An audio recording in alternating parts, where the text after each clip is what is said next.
Seja bem-vindo ao canal da sua evolução.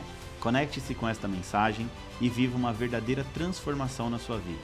O Evolução Diária de hoje já vai começar. Olá, queridos, bem-vindos à Evolução Diária de hoje, terça-feira, dia 19 de novembro de 2024. Eu sou o pastor Vitor Santos e estou aqui para te ajudar no seu processo de evolução. Hoje nós vamos estudar o capítulo de número 20 do livro de 1 Reis, mas como de costume, antes da gente entrar literalmente no nosso estudo de hoje, eu quero te pedir bem rapidinho para você curtir, comentar e compartilhar esse vídeo com todos os seus amigos e familiares em nome de Jesus. Você está cansado de saber que quando você curte, comenta e compartilha, o YouTube entende que esse vídeo foi relevante para você. E aí ele entrega para muitas outras pessoas.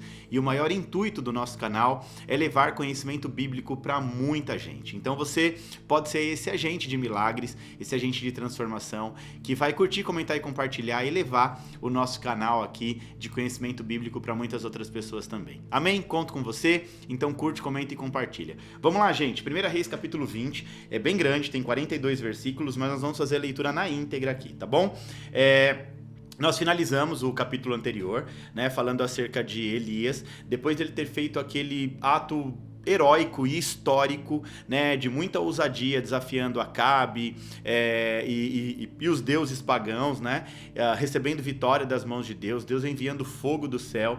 Aí ele passa por um momento de desânimo no seu ministério, onde ele chega a pedir a morte para Deus, mas a gente vê que Deus nutre ele, né, enviando pão do céu e água, um anjo vem para alimentar, e ele faz uma caminhada e vai para o Monte Horebe, e lá Deus se apresenta diante dele e traz ali algumas orientações. Então a gente finalizou o capítulo anterior assim. Agora a história vai dar uma mudada de rumo aqui, né? O texto vai começar dizendo assim: o rei Ben-Hadad da Síria convocou todo o exército e, acompanhado de 32 reis com seus cavalos e carros de guerra, cercou e atacou Samaria. Ou seja, a Síria se une com 32 reinados, com 32 reis, né, e vem atacar agora Samaria, que era ali as tribos do norte, liderada justamente pela Acabe.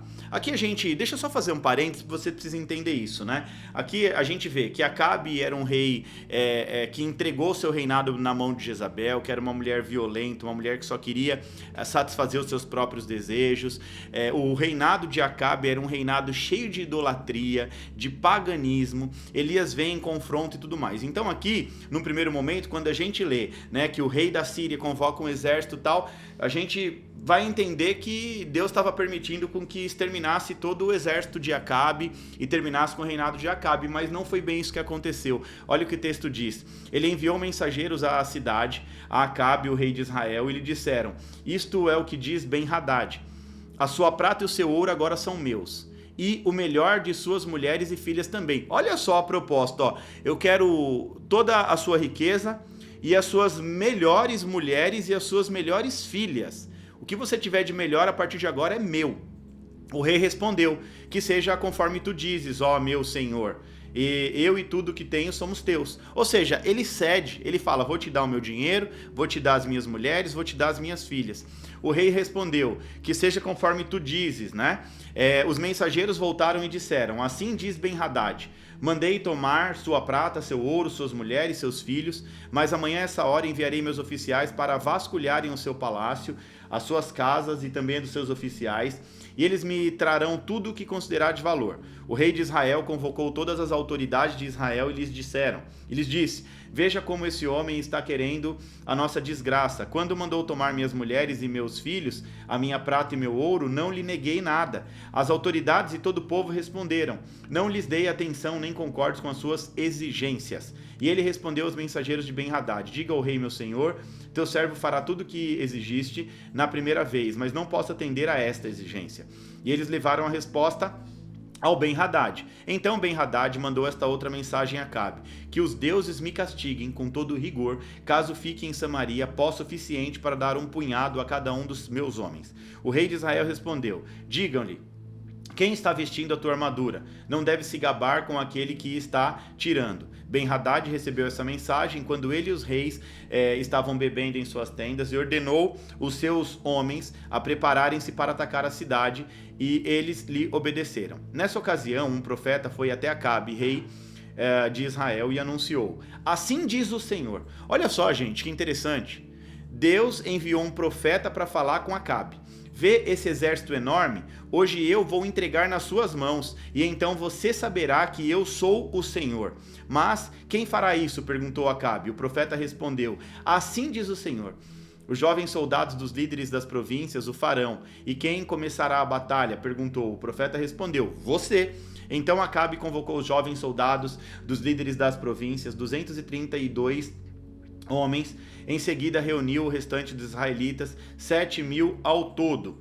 Eles partiram ao meio-dia, enquanto Ben-Hadad e os 32 reis aliados eles estavam se embriagando nas suas tendas. Os jovens soldados dos líderes das províncias saíram primeiro. Nisso, numa patrulha de Ben-Hadad, informou, saíram alguns homens de Samaria. Ele disse: quer tenham saído para a paz, quer para a guerra, tragam-nos vivos. Os jovens soldados dos líderes das províncias marcharam para fora da cidade com o exército na retaguarda, e cada um matou o seu adversário. Diante disso, os arameus fugiram, perseguidos pelos israelitas, mas Ben-Hadad, rei da Síria, escapou a cavalo com alguns de seus cavaleiros. O rei de Israel avançou e destruiu os cavalos, os carros de guerra, e infligiu pesadas baixas aos arameus. Depois disso, o profeta foi ao rei de Israel e disse: fortaleça a sua posição e veja o que deve ser feito, pois na próxima primavera o rei da Síria voltará a atacar de novo. Enquanto isso, os conselheiros do rei da Síria lhe diziam: os deuses deles são deuses das montanhas. É por isso que eles foram fortes demais para nós. Mas se combatermos na planície, com certeza sairemos mais fortes do que eles. Deve-lhes tirá-los todos os reis dos seus comandos e substituí-los por outros oficiais. Também deve organizar um exército com o que perdeste, cavalo por cavalo e carro por carro, para que possamos combater Israel nas planícies. Então é certo que os venceremos. Ele concordou com eles e fez como aconselhado. Na primavera seguinte, Ben-Hadad convocou os arameus e marchou até Afec para lutar novamente contra Israel. Os israelitas foram convocados e, tendo ali recebido provisões, saíram para enfrentar os arameus. Os israelitas acamparam no lado oposto com 2 pequenos rebanhos de cabras, enquanto os arameus cobriam todo o campo. O homem de Deus foi ao rei de Israel e disse: assim diz o Senhor, como os arameus pensam que o Senhor é um Deus das montanhas e não um Deus dos vales, eu entregarei esse exército enorme nas tuas mãos e vocês saberão que eu sou o Senhor. Durante 7 dias estiveram acampados em frente um ao outro e no 7º dia entraram em combate. Num só dia, os israelitas mataram 100.000 soldados de infantaria arameu. O restante deles escapou para a cidade de Afec, onde o muro caiu sobre 27.000 deles. Ben-Hadad também fugiu para a cidade e se escondeu, ora num aposento, ora em outro aposento. Seus oficiais lhe disseram: soubemos que os reis do povo de Israel são misericordiosos. Nós vamos até o rei de Israel vestido com panos de saco e cordas no pescoço, talvez ele poupe a sua vida. Vestido pano de saco e tendo cordas envolvendo o pescoço, foram ao rei e disseram: teu servo Ben-Hadad diz: rogo-te que me deixes viver. O rei respondeu: ele ainda está vivo? Ele é meu irmão. Os homens interpretaram isso como um bom sinal e de imediato aproveitaram o que ele tinha dito. Isso mesmo, teu irmão Ben-Hadad, disseram: tragam-no aqui, disse o rei. Quando Ben-Hadad chegou, Acabe o fez subir num carro. Devolverei as cidades que o meu pai tomou ao teu pai, ofereceu Ben-Hadad. Tu poderás estabelecer os teus próprios mercados em Damasco, como fez meu pai em Samaria. Acabe disse: mediante um tratado libertarei você. Então fizeram um tratado e Acabe deixou ele ir. Porém, ou por ordem do Senhor, um dos discípulos dos profetas disse ao seu companheiro: fira-me. Mas o homem se recusou a fazê-lo. Então o profeta disse: como você não obedeceu ao Senhor, assim que você sair daqui, um leão vai te ferir. E logo que o homem partiu, o leão atacou e o feriu. O profeta encontrou um outro homem e disse: fira-me, por favor. Este o atingiu e o feriu. Então o profeta saiu e ficou ao lado da estrada à espera do rei. Ele se disfarçou cobrindo os olhos com a sua testeira. Quando o rei ia passando, o profeta gritou para ele: teu servo entrou no auge do combate e alguém veio a mim como um prisioneiro e me disse: vigia este homem, se ele escapar, será a sua vida pela vida dele, ou você deverá pagar 35 quilos de prata. Enquanto teu servo estava ocupado com as outras coisas, o homem desapareceu. Essa é a sua sentença, disse o rei de Israel. Você mesmo pronunciou. Então o profeta rapidamente removeu a testeira dos olhos. O rei reconheceu como um dos profetas. Ele disse ao rei: assim diz o Senhor: Você libertou um homem que eu havia decidido que devia morrer. Por isso, é a sua vida pela dele, o seu povo pelo dele. Aborrecido e irritado, o rei de Israel voltou para o seu palácio em Samaria. Que capítulo intrigante, né, gente? Vamos lá. Intrigante pelo fato de Deus lutar em favor de Acabe. Olha só que interessante. Aqui em 1 Reis, capítulo 20, nós encontramos a história de guerra entre o rei Acabe, né, que era o rei de Israel, e Ben-Hadad, o rei da Síria, tá bom? O capítulo vai abordar 3 grandes momentos, ou 3 momentos principais. Primeiro é o conflito e a vitória de Israel contra a Síria. Então Ben-Hadad, o rei da Síria, ele forma uma coalizão com 32 reis de outros povos e exige que Acabe entregue os seus bens, a sua esposa, as suas filhas e os seus filhos. Inicialmente, Acabe diz sim, se submete, mas quando as exigências de Ben-Hadad vão aumentando, ele vai consultar Acabe os anciões, e os anciões dizem, não, nós devemos resistir a esse rei. Deus então envia um profeta e diz o seguinte, pode enfrentar que vocês vão vencer, prometendo que uma pequena força israelita venceria o grande exército sírio. Israel sai vitorioso no primeiro combate. Aí, segundo conflito e nova vitória. Após a primeira derrota, os conselheiros de Ben-Hadad então sugerem que a derrota só aconteceu porque os deuses de Israel são deuses de montanhas e não de vales. E por isso agora eles vão chamar para lutar no vale.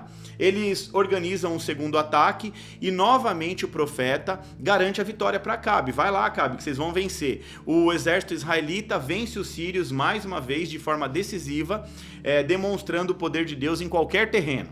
Aí, a terceira situação importante aqui desse texto, né, que a gente pode observar que o terceiro grande momento está literalmente na decisão de Acabe de desobedecer ao Senhor e as consequências dessa desobediência. Ben-Hadad, depois de ter derrotado, vai implorar pela sua vida. Acabe chama ele de meu irmão, poupa a vida dele, firmando um tratado de paz e permitindo que ele retorne ao seu reinado. Aí surge o profeta, mais uma vez, repreende Acabe por não ter obedecido à ordem de Deus e não ter destruído Ben-Hadad, o rei da Síria, e prevendo que ele pagaria então pela sua desobediência com a sua própria vida, tá certo? Então aqui é literalmente os 3 grandes momentos de 1 Reis, capítulo 20. E o que isso tem para nos ensinar? Gente, com muita sinceridade no meu coração, quando eu leio esse texto, quando eu li esse texto pela primeira vez, eu confesso que a primeira pergunta que veio à minha mente foi, como assim?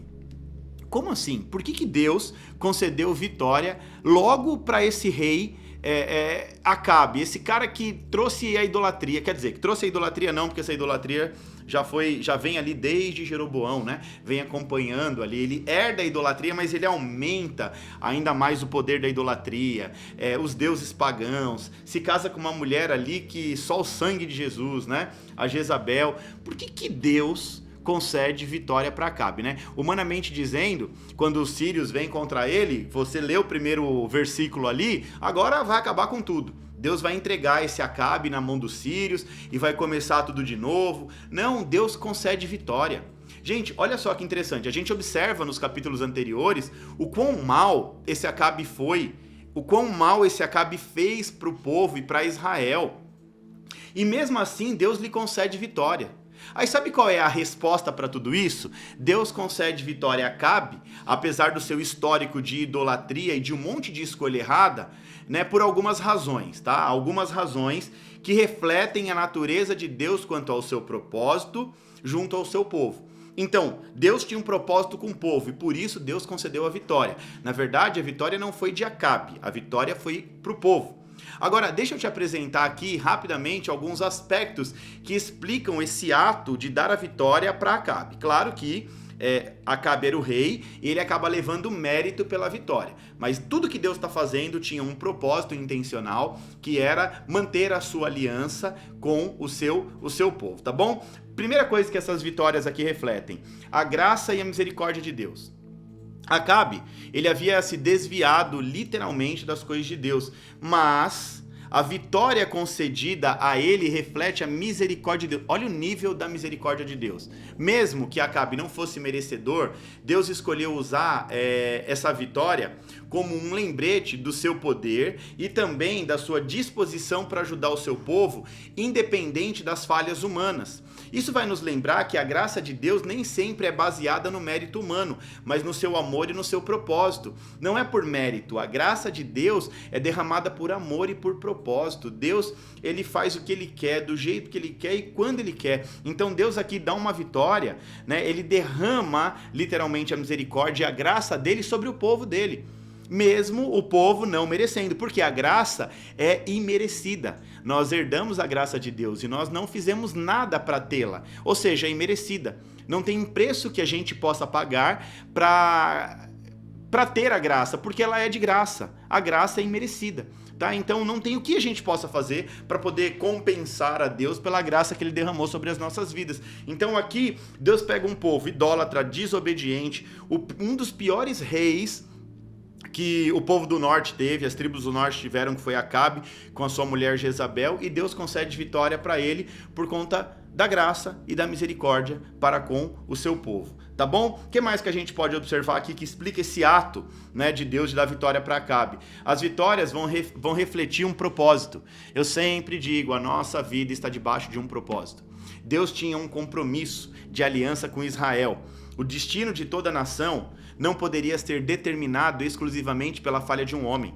O destino de uma nação não poderia ser determinado exclusivamente pela falha de um rei, como foi o péssimo rei Acabe. Essa vitória vai mostrar ao povo que Deus ainda estava com eles, que Deus se importava com eles. Lembrando que Deus, ele era o verdadeiro protetor e era quem sustentava todo o povo de Israel. Então, isso vai reforçar a posição de Deus sobre Israel, independente dos erros de Acabe, e vai demonstrar que Deus é o único Deus verdadeiro, e também vai trazer um contraste com os falsos deuses que Acabe havia adorado o tempo inteiro. Então era Deus manifestando a tua graça e o teu poder, dando vitória para o povo de Israel e dizendo: olha, eu tenho uma aliança com vocês. Eu tenho um propósito com vocês, sou eu o Deus dos seus pais, o Deus que tirou vocês do Egito. Eu estou aqui ajudando vocês e dando a vitória. E por fim, essas batalhas também refletem a soberania de Deus. Então Deus permitiu que Acabe e todo o povo vissem a sua mão poderosa para reafirmar que ele era soberano. Ben-Hadad e todos os sírios vão subestimar o poder de Deus. Eles acham que Deus só pode agir nas montanhas. E aí, quando Deus garante a vitória no terreno onde o inimigo se achava invencível, Deus demonstra que o seu poder não era limitado. Deus venceu no alto, Deus venceu no monte, Deus venceu na planície. Então Deus queria deixar claro que ele era o Senhor de toda a criação e que a sua autoridade não se restringe a um único lugar ou a única circunstância. E por fim nós observamos também a desobediência de Acabe, que traz um decreto de morte sobre a vida dele quando ele mantém Ben-Hadad vivo. Então, para concluir tudo aqui, gente, nós podemos dizer que as vitórias de Acabe, mesmo com seu histórico de idolatria e desobediência, vão revelar a profundidade da graça e da misericórdia de Deus. Essas vitórias, na verdade, não são uma aprovação do comportamento de Acabe, mas sim um reflexo do compromisso de Deus com seu povo. Então não era que Deus concede a vitória a Acabe porque ele estava aprovando o comportamento de Acabe, não. Deus desaprovou completamente o comportamento de Acabe, ok? Mas essas vitórias eram um reflexo literal de que Deus tem um compromisso com o seu povo, a sua soberania, a sua graça, a sua misericórdia.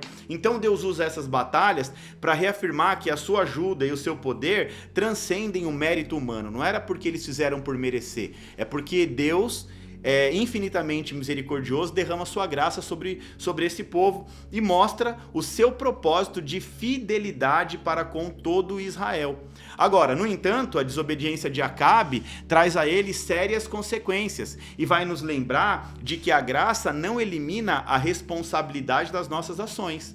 Olha só que interessante, a graça nos dá acesso ao perdão, nos dá acesso à misericórdia de Deus, mas a graça não elimina a responsabilidade pelas nossas ações, ou seja, tudo aquilo que a gente planta, nós vamos colher. Então nós precisamos entender, isso também vai nos fazer lembrar aqui da história de Davi. Mesmo Deus manifestando graça, misericórdia e favor sobre a vida de Davi, Davi tem que arcar com as consequências do pecado dele com Batseba, com a morte de Urias. né? Adultério, seguido de morte, ou seja, primeiro ele adultera com a mulher, depois ele manda matar o marido, um assassinato, né? E aí, depois disso, Deus fala, meu filho, eu vou te perdoar. Ele pede perdão, Deus perdoa. Mas isso não quer dizer que a graça de Deus, né, a generosidade de Deus vai eliminar a responsabilidade das nossas ações. E é o que eu sempre digo, né?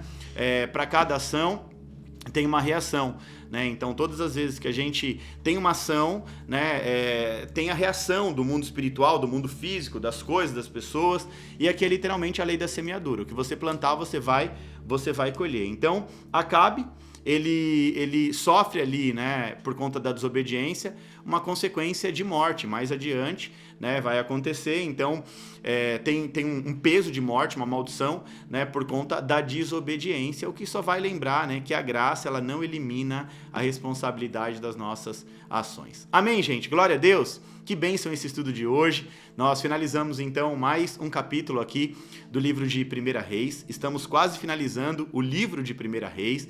Logo, logo nós vamos entrar no próximo livro. Agora chegou a hora de agitar as redes sociais. Eu quero te pedir bem rapidinho para curtir, comentar e compartilhar, se você não fez isso ainda. E também tirar um print da tela, tá? Postar, me marcar para eu repostar tudo em nome de Jesus. E eu te espero aqui amanhã para mais uma Evolução Diária. Que Deus te abençoe em nome de Jesus.